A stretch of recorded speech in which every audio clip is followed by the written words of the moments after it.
రోజులుగా హిందూ యొక్క అత్యాచారాలు జరుగుతున్నాయి, మన ఆడపడుచుల మీద కూడా అత్యాచారాలు జరుగుతున్నాయి. ఇంతకు ముందు మేము కలెక్టర్ గారికి మెమోరాండం అందజేశాము.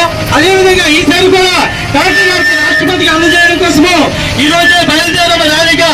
కాబట్టి ప్రతి ఒక్క హిందువులు కూడా అర్థం చేసుకోవాలి, ముందు కూడా మన భారతదేశంలో కూడా మన హిందువుల మీద అత్యాచారాలు జరుగుతున్నాయి. ఇలాంటి అత్యాచారం ముందు ఎప్పుడు కూడా జరగకుండా ఉండాలంటే మనము జాతి కులము పేదలు చూడకుండా హిందువులు అందరూ ఏకతాటిగా రావాలి. అలా వచ్చిన రోజే మన హిందువులు ఐక్యత అవుతుంది. అలా అయినప్పుడు మన హిందూ సురక్షిత అవుతుంది.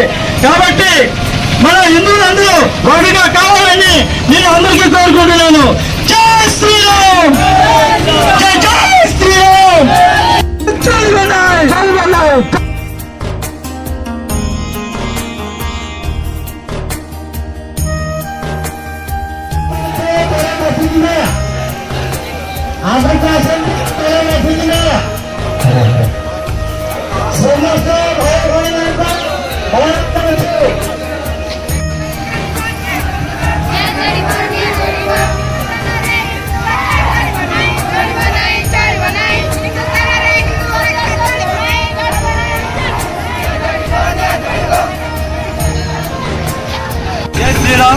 ఈరోజు మన హిందూ సురక్ష మంత్రి నుంచి భారీగా ర్యాలీగా ఏర్పడి మన జగన్నాథ్ మందిరం నుంచి కలెక్టర్ ఆఫీస్ వరకు వెళ్తున్నాము.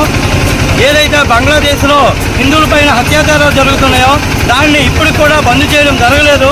దానికని మళ్ళొకసారి రాష్ట్రపతికి మెమోరాండం అందజేయడం కోసము మన కలెక్టర్ ఆఫీస్కి వెళ్ళి కలెక్టర్కి అందజేయడం జరుగుతుంది. ఇది రెండోసారి. ఇక ముందు కానీ హిందువుల మీద అత్యాచారాలు జరిగిన బంగ్లాదేశ్లో కాదు, ఇండియాలో కూడా జరుగుతున్నాయి, మన భారతదేశంలో కూడా జరుగుతున్నాయి. ఇలాంటి అత్యాచారాలు ముందు జరిగితే రోడ్డు మీదకి వస్తాం. రోడ్డు మీదకే రావడం కాదు, ఈ విధంగా ఇంకా విజృంభించి ర్యాలీలు చేపడతాం.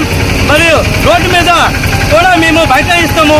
ఈ విధంగా ముందుకు వెళ్తామని మేము హిందూ సమాజం నుంచి కోరుకుంటున్నాం. జై శ్రీరామ్, జై జై శ్రీరామ్.